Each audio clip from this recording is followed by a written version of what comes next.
The relentless favoritism within my family was a dagger that pierced my heart every single day. It wasn't just about the extravagant gifts or financial support my siblings received. No, it went deeper. I was always the afterthought, the one left in the shadows, watching as Lori, Chuck, and Jade were showered with everything I'd been promised, but never given. Weddings, education, cars, each of them was spoiled with lavish gifts from our parents, while I was left to scrape by. The worst part?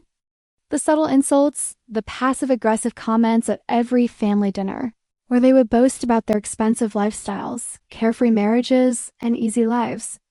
Meanwhile, my wife and I struggled to pay for our own wedding because our parents couldn't be bothered to help. But this was nothing compared to the cruelty of being expected to pitch in for gifts for each of them, despite never receiving so much as a birthday card in years.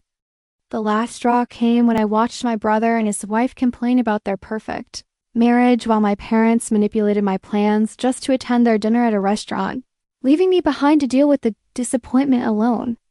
I snapped.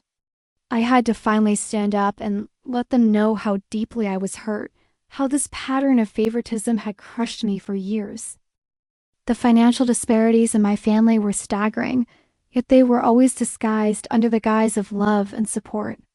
While my siblings received hundreds of thousands of dollars for their education, weddings, and lavish lifestyles, I was left to fend for myself. My parents spent over $120,000 on each of them, ensuring their paths were paved with wealth and comfort, but when it came to me, they gave me only $7,000 for tools for my school, even though I attended a prestigious, financially supported program.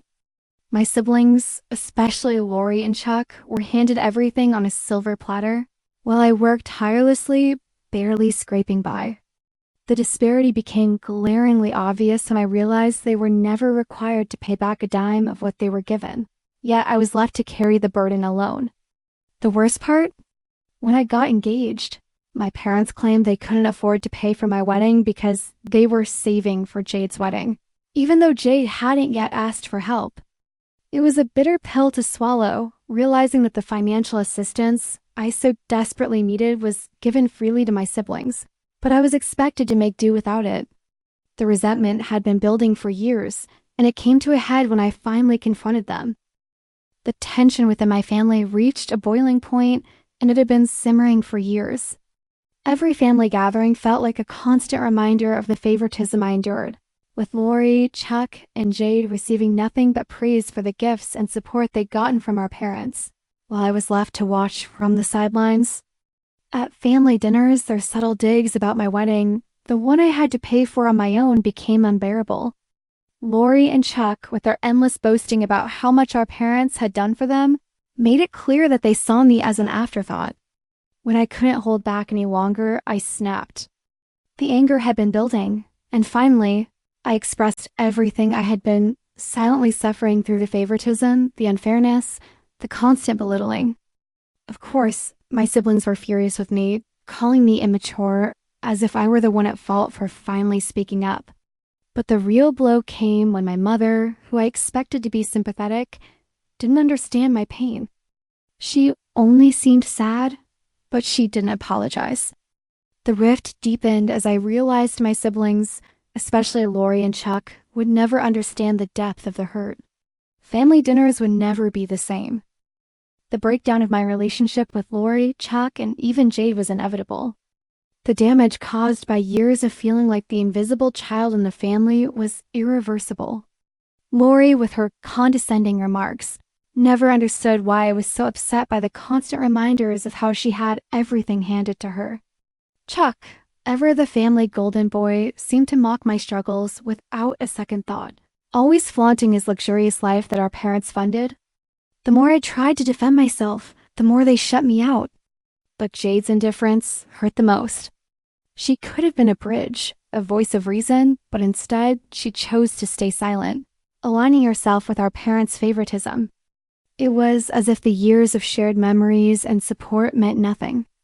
Our family had always been close-knit, but now every conversation felt like an emotional battlefield. When I reached out to them, hoping for some understanding or reconciliation, I was met with cold responses and dismissive attitudes. The final straw came when Lori accused me of being jealous of her success, which was the last thing I'd ever felt. It dawned on me there was no coming back from this. The family I once knew was gone. Amidst the chaos of family favoritism and the growing distance between us, my grandfather's support became a lifeline. While Lori basked in the attention and Chuck in the approval of our parents, my grandfather saw me for who I truly was. He had always been the quiet pillar of our family.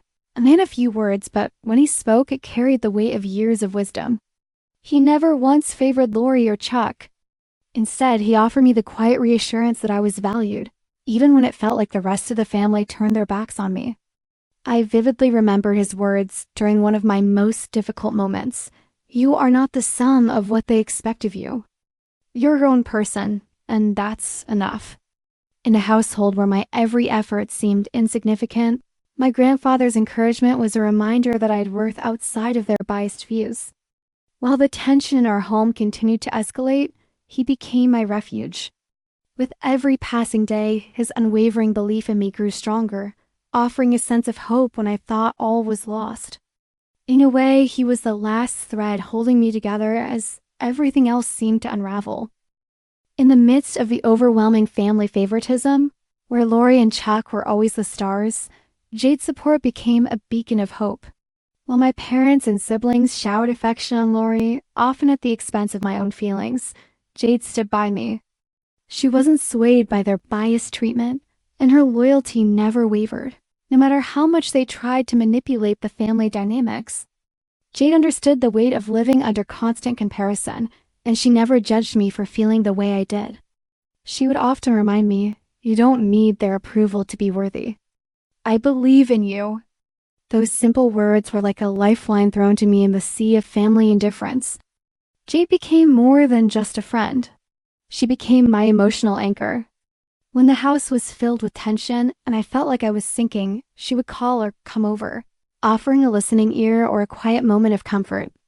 Her support was unshakable, even when the rest of my family seemed to reject me. It was her love and understanding that helped me begin to heal, reminding me that even in the darkest moments, I was not alone. From my parents' perspective, the family favoritism was never an intentional act. They saw Lori as the child who excelled academically and socially, while Chuck's charm seemed to effortlessly win everyone over. My parents believed they were just acknowledging these natural qualities, but in doing so, they overlooked how it made me feel invisible and unimportant. Their blind favoritism wasn't out of malice, but rather a misguided attempt to celebrate the children who seemed to deserve more attention. They never understood the emotional toll it took on me. We just want the best for all of you, my mom would often say, as if her words could erase the years of hurt I had endured. But despite their assurances, it was clear that Lori's accomplishments were always placed on a pedestal, while my quieter nature was dismissed. This subtle but deep favoritism created an emotional gap between us that my parents couldn't see. In their eyes, I was just overreacting, too sensitive to the harmless praise given to my siblings. It wasn't until Jade and later my grandfather pointed out the imbalance that they started to recognize the cracks in their perceptions. But by then, the damage had already been done, and the tension between us was palpable. The resolution to the family favoritism came after countless heart-to-heart conversations, most of which were sparked by my grandfather's firm but loving intervention. He reminded my parents that their intention of encouraging our best qualities had unintentionally driven a wedge between us. My grandfather, who had always been the pillar of wisdom in our family, emphasized the importance of balancing attention and support, not just praising the ones who were the loudest or most accomplished. It wasn't an overnight change, but over time, my parents began to see how their actions had shaped our relationships, especially with me. Lori and Chuck, too, grew more aware of their own roles in this dynamic. Slowly, we started to rebuild the trust and emotional connections that had been frayed over the years. My bond with Jade, already strong, became a key pillar in my healing process, and together we found ways to communicate better, share our feelings, and navigate the remnants of old wounds. Looking toward the future, we all agreed that the family needed a fresh start, one where everyone's contributions, No matter how big or small, were celebrated. With a newfound sense of understanding, we are now planning family vacations and gatherings with a commitment to making everyone feel valued and appreciated. As the tension within the family grew, I began to realize that my financial dependence on my parents had been a significant factor in the favoritism. While my siblings, particularly Lori and Chuck, had become financially independent, I was still relying on them for support, especially after my difficult decision to leave the family business.